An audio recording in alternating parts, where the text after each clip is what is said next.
Hello everyone, welcome back. Today I'll be doing a test run of the HOVER-1 Pioneer electric scooter. This scooter took 5 hours to fully charge overnight, so it's fresh and ready to run.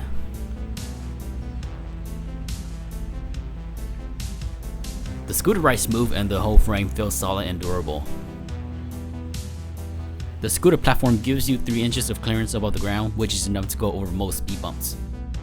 The handlebar and LED display has a nice clean modern look. The handle itself provides you with a firm grip that gives you complete control of the scooter. There are also extra room on the handle to add additional mount for your camera or phone. The 8.5-inch tires provide you with a nice smooth ride. It's powerful and pick up speed pretty quickly. The motor is pretty quiet, so you don't need to worry about causing any attention. The only attention you'll get is people staring at you wanting to ride your cool scooter.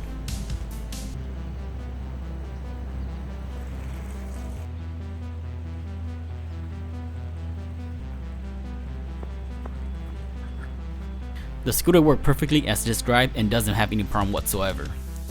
It is fast and seems to be pretty reliable, and I think it will do great when I take it to the Golden Gate Park on my next trip.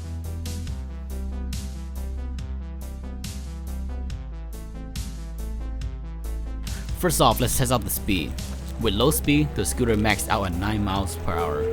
I weigh 155 pounds and the scooter has no trouble getting me to that speed within a few seconds. Low speed is not too fast, but it will give you a nice breeze.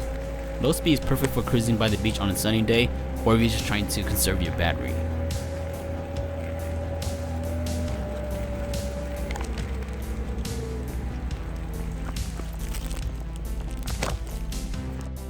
High speed takes you up to 14 miles per hour. I was getting 14 to 15 miles per hour during this test. It's not the fastest, but I don't think I want to fall off the scooter going any faster than 15 miles per hour. Besides, the law says you can't travel faster than 15 miles per hour on an electric scooter. So be safe, everyone.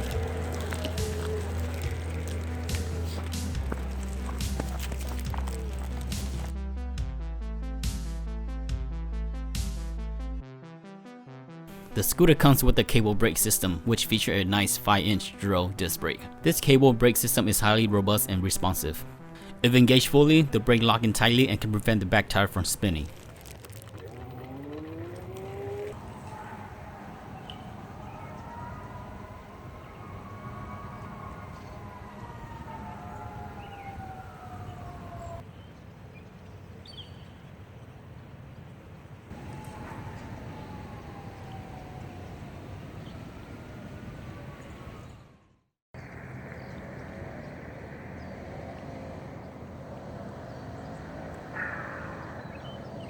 This braking system has the braking power to help you stop instantly if needed.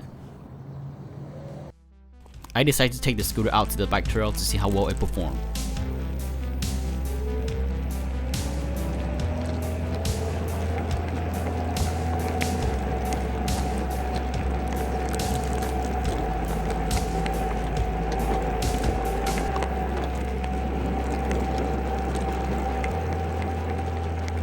The throttle on this scooter is responsive and the 30-watt motor is strong enough to get me to the max speed within 8 seconds.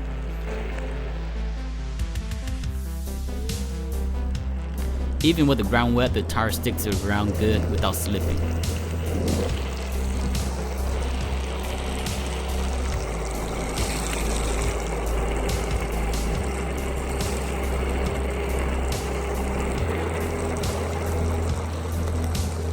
The ride is smooth and I'm enjoying it so far.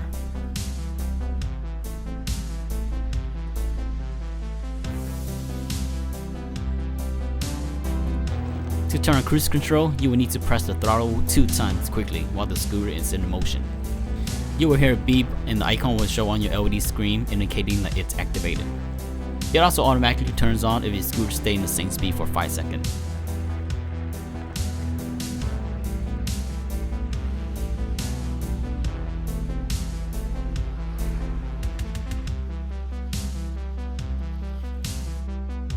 I did a full battery test on the trail here. I was traveling at 15 miles per hour until it started slowing down when it got to 2 bars.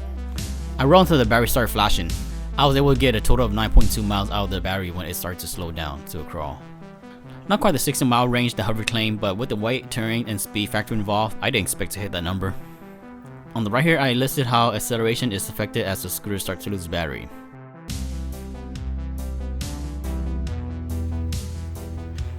The cool thing about this scooter is that while it's in motion, you can release the throttle and the battery will regain some juice from the front motor. This worked best going downhill.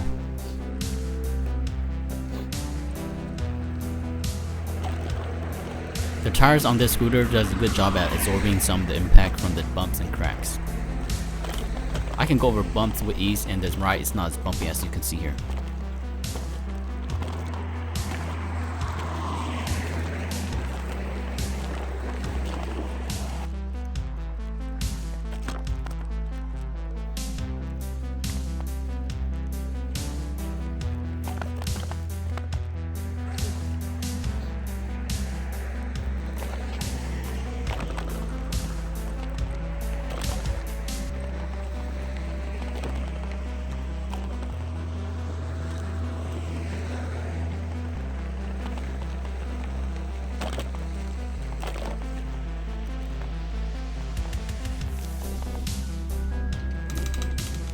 Since the road is wet, I decided to see how this scooter handles.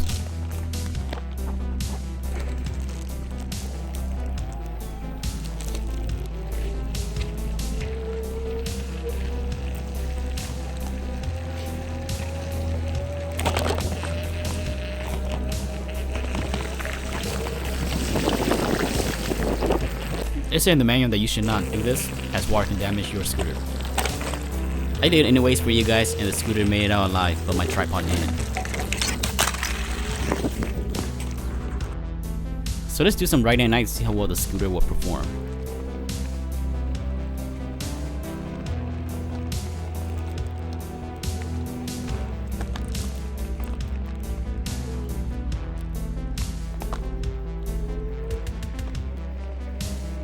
I put about 2 miles riding around my apartment complex, and I gotta say this scooter performed pretty good for the price. Acceleration was fast, and honestly it felt faster riding at night. Maybe because it's dark and I can't really see what's in front of me. The brake is good, and the scooter can maneuver speed bumps and potholes easily. The headlight was okay, but could have been brighter. Also, the direction the headlight is pointing is too close to the ground in front of you, making it hard to see what's ahead of you. I guess it's more of a safety feature so you can be visible when you're traveling at night. If you really need to see what's in front of you, then I would recommend attaching a flashlight.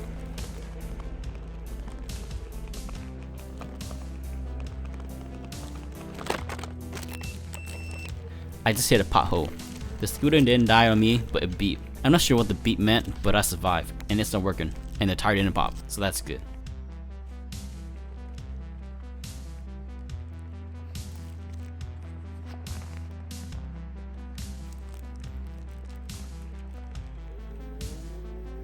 After 2 miles, the first bar dropped.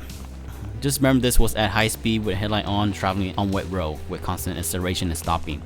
The battery may last longer if any of these conditions are changed.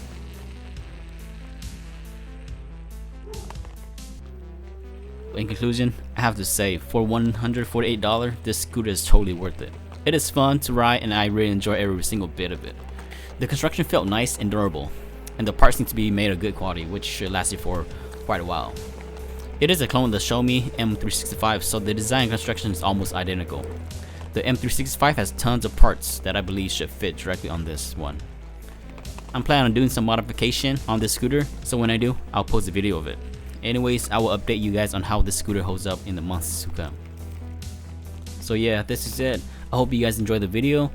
I took a lot of time out of my busy schedule to make this happen, so if you guys can help me like, share, and comment this video, I would really appreciate it. Also consider subscribing to my channel if you're new here, so you can be notified of any of my upcoming video. Thank you so much for watching, and I'll see you in the next one.